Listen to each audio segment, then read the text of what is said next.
मेरी वंदना वंदना वंदना, मेरी वंदना सतगुरु प्यारे नो। मेरी वंदना वंदना वंदना, मेरी वंदना सतगुरु प्यारे नो। हे वंदना वंदन तोड़ दिए, हे वंदना वंदन तोड़ दिए। दर मुक्ति वाला खोल दिए, दर मुक्ति वाला खोल दिए। चरनाते शीश नवा के, त्यामा में तारन हारे नो। चरनाते शीश नवा के, त्यामा में तारन हारे नो। मेरी वंदना वंदना वंदना, मेरी वंदना सतगुरु प्यारे नो। इस गंगा च गोते लामा में, इस गंगा च गोते लामा में। श्रद्धा दे नाल ते आमा में, तो के मैल परम दी ला सुटा में कीचड़ गारे नो। मेरी वंदना वंदना वंदना, मेरी वंदना सतगुरु प्यारे नो।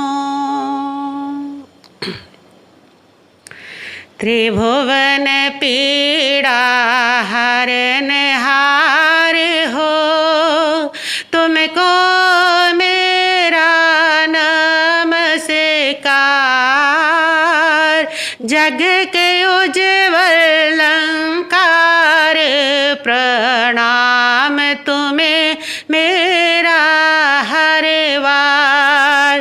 तीन लोक के नाथ आपके चरणों में जाऊं बलिहार। भवसागर के शोषण हरता, तुमको वंदन बारंबार। भवसागर के शोषण हरता, तुमको वंदन बारंबार।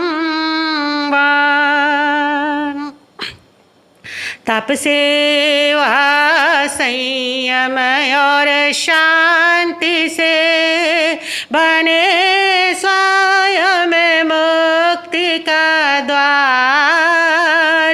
ओतम चर्या ओतम साधना, ओतम था जिनका आचार। पावन तन और निर्मल मन, सरल सत सहज व्यवहार। ऐसे गुरु ने हेम कुंवर को मेरा वंदन बारंबार। ऐसे गुरु ने हेम कुंवर की, बोलो सारे जय जयकार।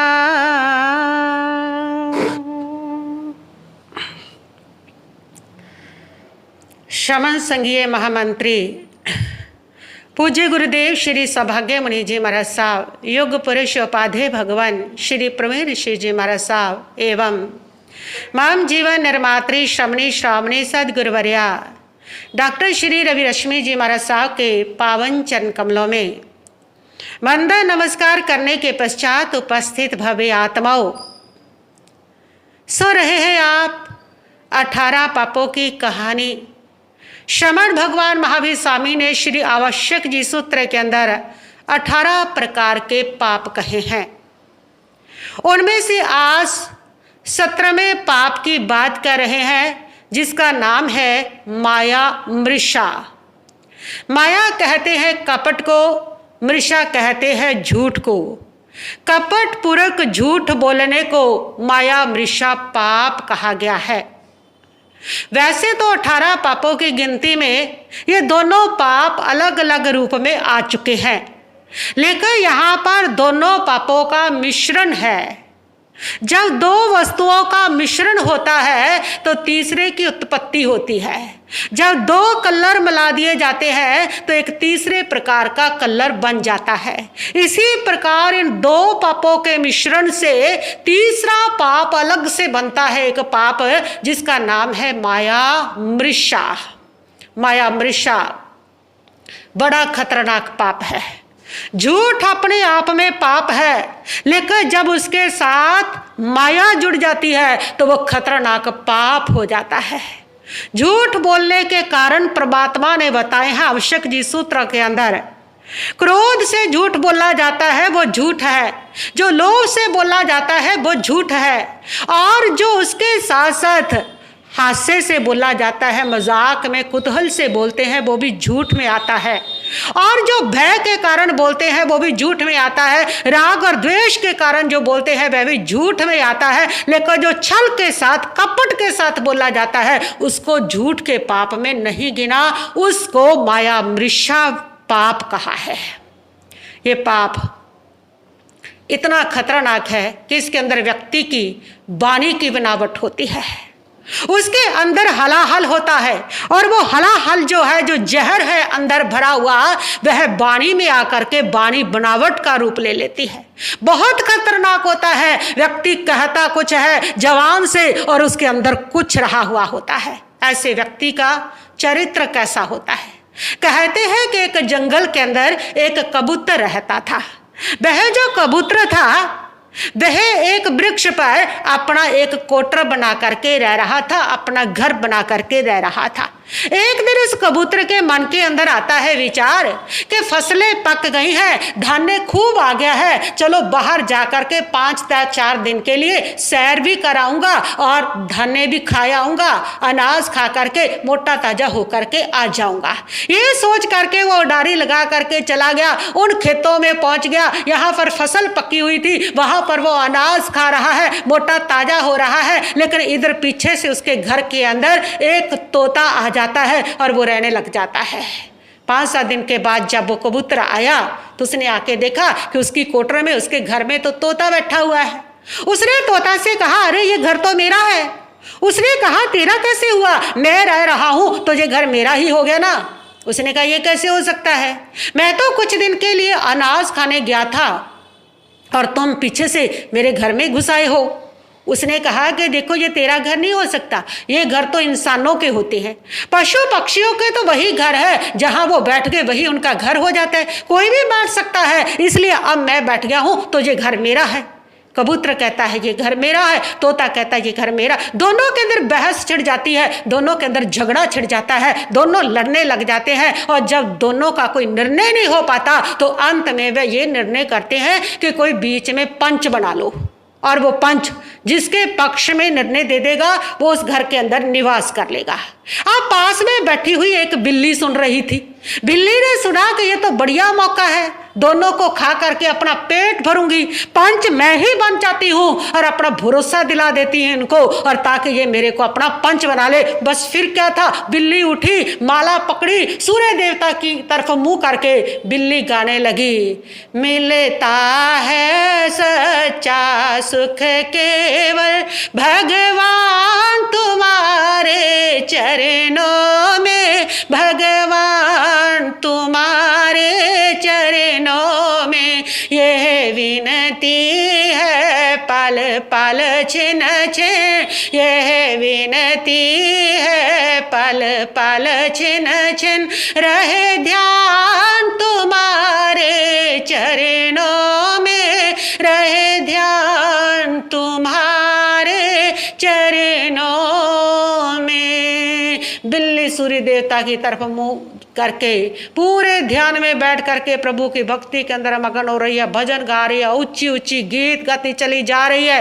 और इधर वो लोग देख रहे हैं पंच किसको बनाए। और तभी जो तोता है उसके कानों में आवाज पड़ी। उसने देखा उधर कोई धर्मात्मा व्यक्ति है, कोई साधु महात्मा है, उसकी बंदगी की आवाज आ रही है। और तोता उधर गया तो उसने देखा कि बिल्ली जो है वो भक्ति में मगन है, धर्मात्मा है। और उसने धर्मात्मा दे करके उससे वही बैठे हुए आवाज लगाई पक्षी ने, और वृक्ष पर बैठ करके तोते ने आवाज लगाई और आवाज लगा करके कहा कि तुम हमारे पंच बन जाओ, तुम धर्मात्मा पुरुष हो, सही न्याय करोगे, तुम हमारा न्याय कर देना।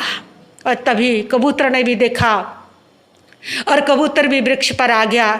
कबूतर को डर भी लगा एक बार बिल्ली से, लेकिन उसका धर्म दे करके कबूतर ने भी हिम्मत की और कबूतर ने कहा कि देखो आप हमारे पंच बन जाओ और सही निर्णय दे दो, और जो सही है उसको घर दे दो, जो गलत है उसको तुम खा लेना। ये सुन करके उस बिल्ली ने कहा ना ना ना ना ना ना, हिंसा की बात मत करना। हिंसा मैंने कब से छोड़ दी है। किसी को मारना पाप है, किसी को मारने वाला नरक जाता है। ना ना ना, ऐसी बात मैं कानों से भी नहीं सुन सकती। सुनना भी इसको पाप है, देखना भी इसको पाप है। मैं तो पूरी तरह प्रभु भक्ति में लग चुकी हूँ, मैं तो पूरी तरह धार्मिक हो चुकी हूँ। अब दोनों को उसके ऊपर विश्वास हो जाता है, दोनों उसको पंच बनाते हैं और पंच बना करके वे कहते हैं कि चलो अब हमारी कहानी सुनो और फिर कोई निर्णय दो। और दोनों वृक्ष पर बैठे हुए वहीं से उनको कहानी सुनाते हैं। तो वो बिल्ली कहती है कि मेरे बच्चों मैं बूढ़ी हो गई हूँ, मेरे को ऊंचा सुनाई देता है, कान के पास आकर के तुम्हें सुनाना पड़ेगा, मुझे सुनाई नहीं दे रहा। वे दोनों जो भोले पंछी है उसको धर्मात्मा समझ करके उसके पास आते हैं और जैसी दोनों कान के पास आके अपनी बात कहने की कोशिश करते हैं, वैसी बिल्ली झपटा मार करके और दोनों को चारों खाने चित्त कर देती है। ऐसे होते हैं, ऐसे लोग, उनके मुंह पर कपटपूर्वक झूठ बोलने वाले लोग ऐसे होते हैं। उनके मुंह पर तो होते हैं अहिंसा के गीत और अंदर भरी होती है पूरी तरह से हिंसा। उनके मुंह पर होते हैं प्रेम के गीत और अंदर से भरे होते हैं उनका पूरा द्वेष और घृणा। उनके मुंह पर तो होते हैं एकता के गीत और अंदर जीवन भरा होता है पूरे फूट के कारनामों से। उसका दोहरा जीवन होता है, ऐसा उसका चरित्र होता है। कपटपूर्वक झूठ बोलने वाला जो व्यक्ति होता है वो अपनी मीठी मीठी चिकनी चुपड़ी बातों से भोले भाले व्यक्ति को फांस लेता है, और जब वो उसकी बातों में आ जाते हैं पूरी तरह से, उसके बाद उसको ठग लेता है, उसको बर्बाद कर देता है। कितने लोग ऐसे हो गए हैं जिन्होंने भोले भाले लोगों को मीठी मीठी बातों में ला करके उनके घर की रजिस्ट्रियां करवा ली, उनकी जमीन जायदाद की रजिस्ट्रियां करवा ली, उनसे सारी धन दौलत संपत्ति ले ली और उनको दर दर ठोकरे खाने के लिए छोड़ दिया। ऐसे कितने धूर्त लोग ऐसे हो गए हैं। ऐसे लोग सांप से भी ज्यादा जहरीले होते हैं। कहते हैं सांप के तो दाढ़ में जहर होता है, मधुमक्खी के सिर में जहर होता है, बिच्छू के पूंछ में जहर होता है, लेकिन ऐसा लोग जो होते हैं कपटपूर्वक झूठ बोलने वाले धूर्त जो लोग होते हैं, इनके तो रोम रोम में जहर भरा हुआ होता है। ऐसे लोग किसी के सगे नहीं हुआ करते, वे अपनों के साथ भी ठगी मार लिया करते हैं। ऐसे लोग अपने फायदे के लिए दूसरे को मुसीबत में डाल दिया करते हैं और इनका चरित्र बड़ा गोपनीय हुआ करता है। और ऐसे लोग आपको अपने आसपास बड़े आराम से मिल जाएंगे जो मीठा बन करके और पीठ में छुरी घोंप दिया करते हैं। ऐसे लोगों में अपने भी होते हैं और बेगाने भी होते हैं।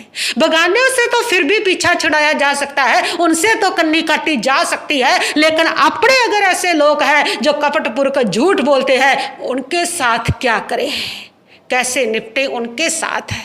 ऐसे लोग जिसके जीवन में होते हैं उसका जीवन नरक बना देते हैं। ऐसे लोग जिस घर में होते हैं उस घर को नरक बना देते हैं। ऐसे लोग जिन रिश्तों में होते हैं उन रिश्तों की दुर्दशा कर दिया करते हैं।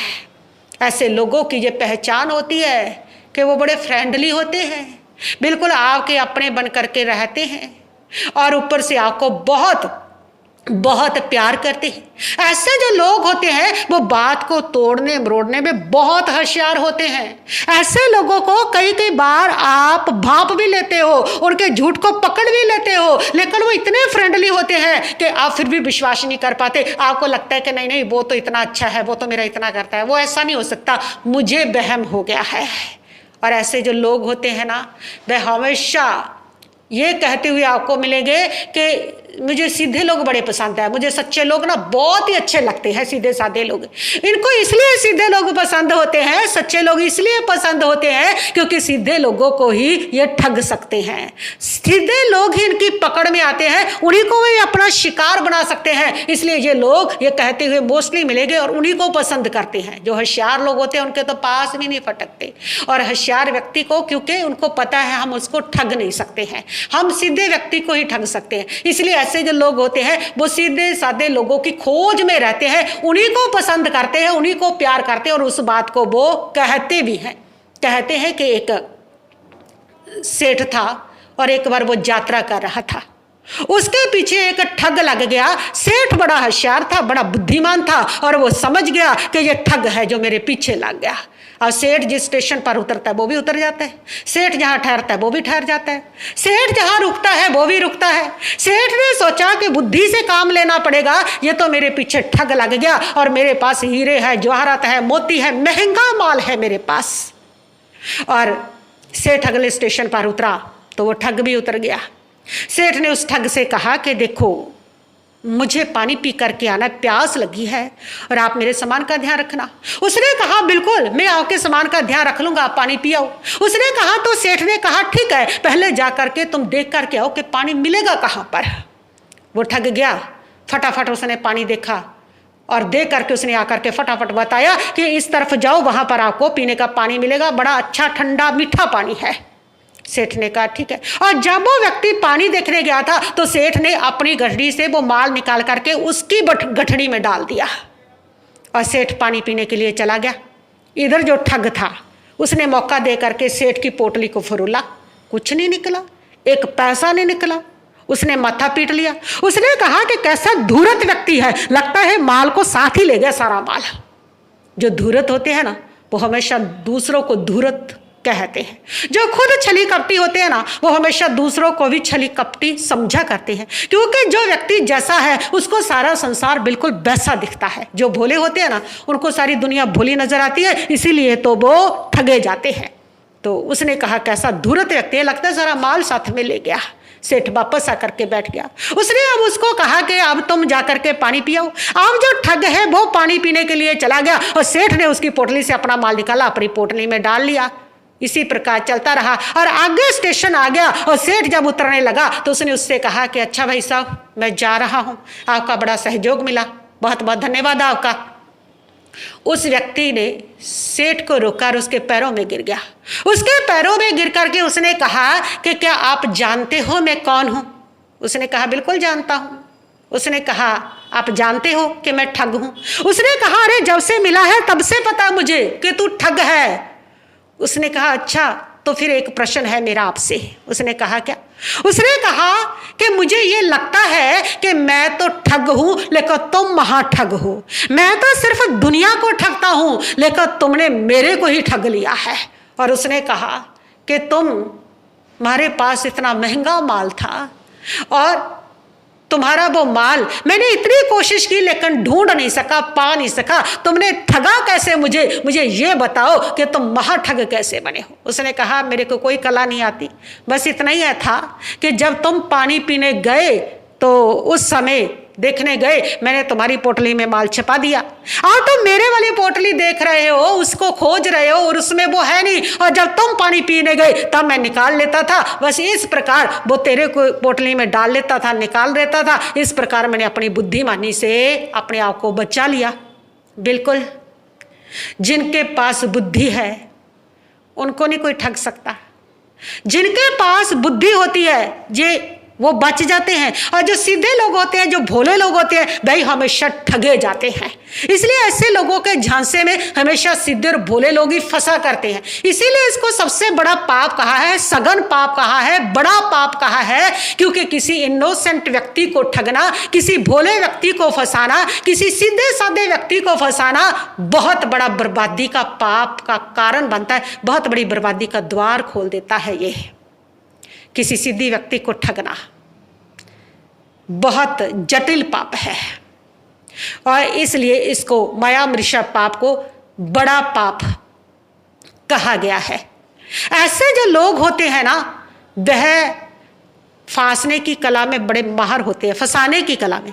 ऐसे जो लोग होते हैं ना, वो फंसाने की कला में बड़ा माहिर होते हैं, इतने माहिर होते हैं कि तुम्हारी बातों में तुम्हें फंसा करके रख देते हैं। और ऐसे लोगों को अगर कह दिया जाए ना कि 2 और 2 4 नहीं, लोगों को ये यकीन दिलाना है भी 2 और 2 5 होते हैं, तो ऐसे जो लोग होते हैं ना, वो इतने कलाकार होते हैं कि 2 और 2 4 नहीं, 2 और 2 5 होते हैं। पूरी तरह से व्यक्ति को यकीन दिला करके रख देते हैं, पूरी तरह विश्वास दिला देते हैं। रापुरोहित था, उसको एक भक्त ने अपने यहाँ पर पूजा पाठ के लिए बुलाया। पूजा पाठ के बाद दक्षिणा के रूप में उसने उसको दूध वाली एक बकरी दे दी। वो बकरी को लेकर के घर जा रहा था, रास्ते में जंगल था, उस जंगल में 3 ठग रहते थे। ठगों ने पैरों की आहट को देखा तो समझ गए कोई व्यक्ति है, और देखा उसके पास अच्छी बकरी है, और ठगों ने प्लानिंग बनाई कि इसकी बकरी को कैसे छीना जाए, कैसे लिया जाए। और तीनों ने प्लानिंग बना करके अलग अलग जगह पर बैठ गए। सबसे पहला ठग आया और पंडित जी को देख करके उसने कहा कि पंडित जी राम राम। पंडित जी ने कहा राम राम। उसने कहा कि पंडित जी ये कुत्ता कैसे साथ में लेके घूम रहे हो? उसने कहा कुत्ता? कहा कुत्ता? ये बकरी है। उसने कहा बकरी? अरे नहीं नहीं ये कुत्ता है पंडित जी। उसने कहा नहीं मेरे भाई ये बकरी है। उसने कहा पंडित जी हद होगी, तुम्हारे साथ तो बहुत बड़ा धोखा हो गया। उसने कहा कैसा धोखा? उसने कहा अरे देने वाले जजमान ने तुम्हें, जो देने वाले भक्त ने तुम्हें जो कुत्ता है बकरी कह करके दे दिया। लोग भी बहुत बड़ी ठगी मारते हैं। ओहो, पंडित जी ने कहा नहीं रे ये बकरी है, कुत्ता नहीं है। और पंडित जी ये कह करके आगे बढ़ गए। थोड़ी दूरी पर गए, दूसरा ठग मिला। दूसरे ठग ने कहा पंडित जी राम राम। राम राम भाई। उसने कहा पंडित जी क्या बात है, कुत्ते के साथ कैसे जंगल में जा रहे हो? उसने कहा कुत्ता? अरे कुत्ता नहीं है ये बकरी है। उसे हंसने लगा वो जोर जोर से। उसने माथा पकड़ लिया कि पंडित जी तुम्हारी बुद्धि को क्या हो गए, इतने बड़े ज्ञानी, अरे क्या तुम अंतर नहीं समझते हो कि बकरी और कुत्ते का अंतर नहीं देख पाते हो? अरे ये कुत्ता है। उसने कहा नहीं नहीं ये बकरी है। उसने कहा नहीं मेरे भाई ये कुत्ता है, ठग लिया आपके साथ तो बड़ा धोखा कर गया कोई, पता नहीं आपको क्या हो गया। अब पंडित जी कभी कुत्ते को देखते, कभी उस आदमी को देखते, कभी बकरी को देखते, कभी उस आदमी को देखते हैं। समझ नहीं आ रहा कि ये कुत्ता है बकरी, ये क्या हो गया। इसी द्वंद में फंसे हुए पंडित जी आगे बढ़ जाते हैं। थोड़ी दूर गए, तीसरे वाला मिला। तीसरे वाले ने कहा पंडित जी राम राम। राम राम भाई, ये कुत्ते को किधर लेके जा रहे हो? कुत्ता थोड़ी है। उसने कहा अरे नहीं ये तो बकरी है। उसने कहा नहीं पंडित जी। हंसने लगा वो जोर जोर से कि पंडित जी तुम्हें क्या हो गया, दिमाग सही है तुम्हारा? अरे कुत्ता है ये बिल्कुल, और तुम्हारे साथ ठगी हो गई है, तुम्हें किसी ने षड्यंत्र कर दिया है, और षड्यंत्र के द्वारा तुम्हें फंसा लिया है, तुम्हें किसी ने बेवकूफ बना दिया है। पंडित जी को लगा कि ये कुत्ता दे दिया मेरे को, क्या ये बकरी नहीं है? और पंडित जी तो मान गए, उनकी बुद्धि फिर गई और उनको लगा कि सही कुत्ता ही है। उसने सोचा फिर इस कुत्ते को ले जाके क्या करूंगा, गांव में ले जाएंगे तो पूरा गांव हंसेगा। अभी तो यही 3 हंस रहे हैं, घर में पत्नी लड़ेगी कुत्ते को क्यों लेकर के आया। और पंडित जी उनके पास छोड़ करके चलते बने। तो ऐसे लोग इतने होशियार होते हैं, वो इतने ओवर क्लेवर होते हैं, वो सामने वाले भोले वाले व्यक्ति के माइंड को ऐसे चेंज कर देते हैं कि वह बकरी को कुत्ता बना करके उसको दिखा देते हैं। बड़े चालाक, बड़े ओवर क्लेवर होते हैं, और ऐसे लोग ही भोले भाले लोगों को ठग लिया करते हैं। और जितना भी ये मिलावट का बाजार है ना, इसमें माया मृषा का पापी है, इसमें कपटपूर्वक झूठ ज्यादा बोला जाता है। दूध में जो पानी मिलाने वाला व्यक्ति है वह उसको बिल्कुल खरा दूध कह करके देता है, तो ये क्या है, कपटपूर्वक झूठ ही तो बोल रहा है। एक डालडा बेचने वाला शुद्ध देसी घी कह करके बेच रहा है, तो ये क्या है, कपटपूर्वक झूठी है। ये माया मृषा का पाप है। और इसी प्रकार जितना भी मिलावट का बाजार है, उस सारे बाजार में ये माया मृषा का पाप चलता है। और जितने भी ये मैरिज ब्यूरो वाले हैं या जितने भी ये रिश्ते करवाते हैं, ये भी माया मृषा पाप को बहुत ज़्यादा करते हैं। और बहुत सारे लोग तो झूठ बोल करके कपट के द्वारा ऐसे ऐसे रिश्ते करवा देते हैं कि बच्चों की जिंदगियां बर्बाद हो जाती हैं।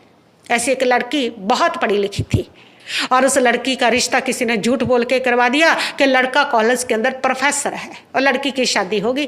वो 6 महीने साल तक वो यही समझती रहती थी कि ये कॉलेज के अंदर प्रोफेसर आप पढ़ाने जाते हैं। लड़का 1 नंबर का नकारा, नठल्ला, निकम्मा, और वो सुबह दोस्तों के बीच में बैठ के शाम को आ जाता। और एक दिन वो अपनी सहेली से मिली और उसने कहा तुम्हारे हस्बैंड क्या करती हैं? उसने कहा कि वो तो इस कॉलेज के अंदर प्रोफेसर है। उसने कहा उस कॉलेज में तो मैं भी लेक्चरर हूं, लेकिन इस नाम का तो कोई शख्स नहीं है वहां पर। तब उसको डाउट हुआ और तब जब सारी खोज की गई तब पाया गया तो वो तो 1 नंबर का निठल्ला है, 1 नंबर का निकम्मा है, उस कुछ भी नहीं करता है। और उस बच्ची की जिंदगी पूरी तरह से खराब होगी और शादी वो सलामत नहीं रह सकी, उसको अपनी शादी तोड़नी पड़ी है। ऐसे और भी बहुत सारे केस हैं। कोई बीमार है, झूठ बोल के स्वस्थ कह के रिश्ता करवा दिया। कोई कर्जे से दबा हुआ है, कपटपुर को झूठ बोल करके बहुत अमीर है, बहुत अच्छा काम है ये कह के रिश्ते करवा दिए। तो इस प्रकार माया मृषा का पाप इसके अंदर बहुत ज़्यादा होता है और कितने लोगों की जो जिंदगियां हैं वो खराब हो जाती हैं, बर्बाद हो जाया करती हैं। और उसके साथ साथ जितना दुनिया में ठगी का बाजार चल रहा है ना, इसमें भी माया मृषा का पाप है। इसी वजह से ये चलता है। बाजार में एक से बड़े एक ठग बैठे हुए हैं। जिनको बड़ा मौका ठगी मारने का मिल गया वो बड़ा ठग है, जिनको छोटा मौका मिल गया वो छोटा ठग है, जिसको उससे छोटा मिल गया उससे छोटा ठग है, और जिसको मौका नहीं मिला वो बस वही ईमानदार है, वही ठग नहीं है, वही सही है, बाकी सारे ठग है। सारी दुनिया एक दूसरे को चूना लगाने में लगी हुई है। हर कोई बस घर में ठगी मारने लगा हुआ है। घर में देख लो, परिवार में देख लो। आपका बेटा कॉलेज गया है, कॉलेज में उसको किसी फंक्शन के लिए 1000 रुपया चाहिए और वो अपने माँ को आके ठग लगा देता है, ठगी मार लेता है कि मेरे को कॉलेज जाना है, 2-3 हज़ार रुपया चाहिए। और एक जो माँ है वह भी घर के अंदर ठगी मारती है अपने पति से। उसको अगर साड़ी लेने के लिए जाना है, सूट लेने के लिए जाना है, सूट उसका 2000 का है और 5000 रुपये का सूट आया कह करके 3000 की ठगी मार लेती है। जहाँ फिर घर का जो खर्चा मिलता है उसके अंदर कुछ रुपए इधर उधर कर लेती है। तो इस प्रकार जो पति है वो अपने भाई के साथ ठगी मार रहा है, उसको चूना लगा रहा है। एक दूसरे को सब चूना लगाने में लगे हुए हैं, एक दूसरे के साथ ठगी मार रहे हैं। और ठगी जब भी मारी जाती है उसमें कपट भी होता है और उसमें झूठ भी होता है, माया मृषा का पाप उसमें रहा हुआ होता है। और ये जो ठगी मारने के बड़े काम है ना, इतने बड़े छल पूरक झूठ बोल लेना, इतना ओवर क्लेवर होना, ऐसा जो लोग होते हैं ना वो बहुत ज़्यादा शार्प माइंडेड होते हैं, उनका दिमाग बहुत तेज होता है। साधारण लोग, साधारण व्यक्ति किसी के साथ ठगी नहीं मार सकता। साधारण दिमाग का जो व्यक्ति, जो भोला व्यक्ति है वो किसी से ठगी नहीं मार सकता। इसके लिए दिमाग का तेज होना बहुत ज़्यादा जरूरी होता है। एक बहुत बड़ा इंडिया का ठग हुआ है ना, नटवर लाल सिंह, बहुत सारे लोगों ने उसका नाम सुना होगा। वो नटवर लाल सिंह, उसने बड़ी बड़ी ठगियां मारी है। कहते हैं 3 बार तो उसने लाल किला बेच दिया, 2 बार ताजमहल बेच दिया, शायद संसद भवन भी बेच दिया, यहाँ तक कि वो उस समय के प्रधानमंत्री के साइन बिल्कुल मिलते जुलते कर लेता था। और वो पेशे से वकील था, बड़ा दिमाग था उसका, बड़ा होशियार था, बड़ा इंटेलिजेंट था। इसलिए ये जो पाप है ना माया मृषा का, बहुत शार्प माइंडेड जो होते हैं वह लोग इसको कर सकते हैं। सीधे साधे लोगों के बस की बात नहीं है इस पाप को करना। तो क्या फिर हम ये माने कि शार्प माइंड का होना, बुद्धि का होना अच्छी बात नहीं है? नहीं, बुद्धि जो है वो तो बड़े पुण्य से मिलती है। बुद्धि जो है वो तो बड़े धर्म से मिलती है। बुद्धि मिलना आपका सौभाग्य है। जब आपकी आत्मा का ज्ञानावरणीय कर्म का सक्षम होता है तब व्यक्ति को बुद्धि मिलती है। जितना आत्मा हल्की होती है उतना वो बुद्धिमान होता है। जितनी ज्ञानावरणीय कर्म से आत्मा भारी होती है उतना व्यक्ति कम बुद्धि वाला होता है। इसलिए पवित्र आत्मा, हलुकर्मी आत्मा वो बुद्धिमान होता है। तो जिसका ज्ञानावरणीय कर्म हल्का हो गया वो बुद्धिमान होता है। इसलिए बुद्धि का मिलना अच्छी बात है, बुद्धि का मिलना पुण्य है, बुद्धि का मिलना आपकी आत्मा का हल्कापन है, बुद्धि का मिलना श्रेष्ठ बात है। लेकिन बुद्धि तब बुरी हो जाती है जिस समय बुद्धि का दुरुपयोग कर लिया करता है। बुद्धि का अगर सदुपयोग कर ले तो व्यक्ति के खुद का जीवन सुंदर बन सकता है, उसका घर सुंदर बना सकता है। बुद्धि का सदुपयोग करके ऐसे लोग जो है वो देश समाज और राष्ट्र का हित कर सकते हैं। लेकिन जब ऐसे लोग बुद्धि का दुरुपयोग करते हैं तो वह लोग अपने जीवन के लिए तो घातक होते ही हैं। ऐसे लोग अपने परिवार के लिए, समाज, देश, राष्ट्र के लिए भी घातक हुआ करते हैं। और ये सारे ऐसे बड़े बड़े कांड करने वाले, बड़े बड़े घोटाले करने वाले, ये सारे जो बढ़िया बढ़िया ठगियां मारने वाले जो लोग होते हैं, ये बहुत शार्प माइंडेड लोग होते हैं, लेकिन ये अपनी बुद्धि का दुरुपयोग करते हैं। उस समय तो बुद्धि का दुरुपयोग करना व्यक्ति को अच्छा लगता है, इनको भी अच्छा लगता है, क्योंकि किसी को ठग लिया, पैसा आ गया, और उस समय अच्छा लगता है। लेकिन इनको पता नहीं कि बाद में इसका परिणाम कितना बुरा आता है, इस कर्म का कैसे इसका भुगतान देना पड़ता है। ऐसा बुरा आता है कि ये लोक भी दुखी बनता है और परलोक भी दुखी बनता है। ऐसे से पाप करने वाला व्यक्ति महान दुखों को भोगता है, क्योंकि कर्म किसी को नहीं छोड़ते हैं। कर्म तो चाहे कोई राजा है, चाहे कोई रंक है, कर्म तो तीर्थंकरों को नहीं छोड़ते हैं, कर्म चक्रवर्ती वासुदेव को नहीं छोड़ते हैं, कर्म सबको भुगतने पड़ते हैं। कर्मों के दरबार में सबका न्याय है। इसलिए जो ठगियां मार रहे हैं, जो किसी भोले भाले को ठग रहे हैं, कर्म उनको भी देने पड़ते हैं, और उनके सामने वो समय आता है जिस समय वो महान दुख को पाते हैं। कर्म तो सबको भुगतने पड़ते हैं। भगवान ऋषभ देव ने पूर्व भाव में एक छोटा सा कर्म कर लिया था कि एक किसान खेती कर रहा था, बैल जो था वो बार बार घास में मुंह मार रहा था, बड़ी दिक्कत महसूस कर रहा था, और भगवान ऋषभ देव की आत्मा वहां से गुजर रही थी। उस समय वो भी कोई व्यक्ति थे, किसान थे, तो वहां से जा रहे थे। उन्होंने चलते चलते उस किसान को सलाह दी थी, बस इतनी, कि इसके मुंह पर छिकला बांध दे तो ये खा नहीं पाएगा, और फिर तो आराम से अपनी जुताई कर सकता है। उसने मुंह पर छिकला बांध दिया, और 12 घड़ी तक वो छिकला नहीं खोला, 12 घड़ी तक। और इस कर्म के बदौलत भगवान ऋषभ देव जब तीर्थंकर बनते हैं, ऋषभ देव बनते हैं और गोचरी के लिए निकलते हैं, तो उनको 12 महीने तक एक अन्न का दाना, पानी की बूंद तक नहीं मिली। कर्म तो सबको भुगतने पड़ते हैं।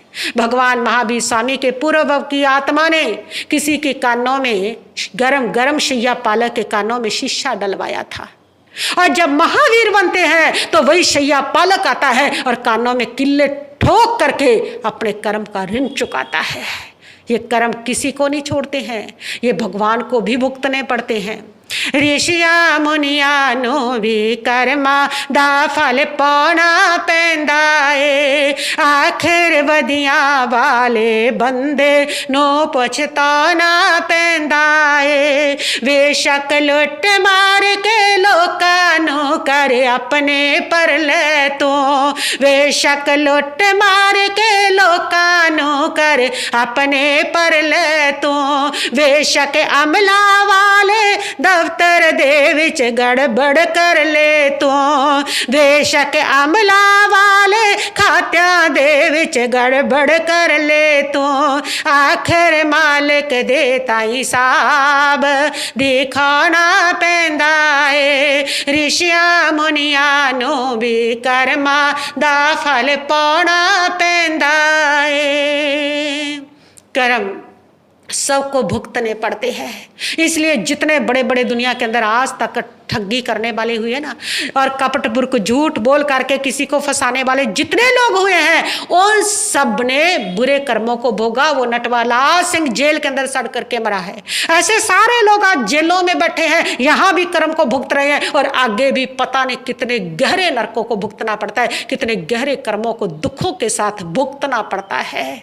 ये पाप, कपटपूर्वक बोला हुआ झूठ व्यक्ति के जीवन में महा दुख और महा कष्टों को लेकर के आता है। पाप कभी भी छिपता नहीं है, इसलिए पाप का घड़ा जब भी भरता है ना, तो वो फूट ही जाया करता है। वो सबका फूटता है, जिसने भी भरा वो सबके पाप उजागर हो गए, सबके पाप के घड़े भर गए। इसलिए इन कर्मों को, पापों को करने से पहले सोच लेना कि इन पापों का अंजाम मुझे किस तरीके से भोगना पड़ेगा। आज तुम रोते हो, आज तुम कहते हो कि हाँ हाँ मेरे को उसने ठग लिया, मेरे को उसके साथ ठगी मार ली, उसने मेरे साथ ऐसा कर दिया, उसने मुझे बेवकूफ़ बना दिया, उसने मीठा बन के मेरी पीठ में छुरा घोंप दिया।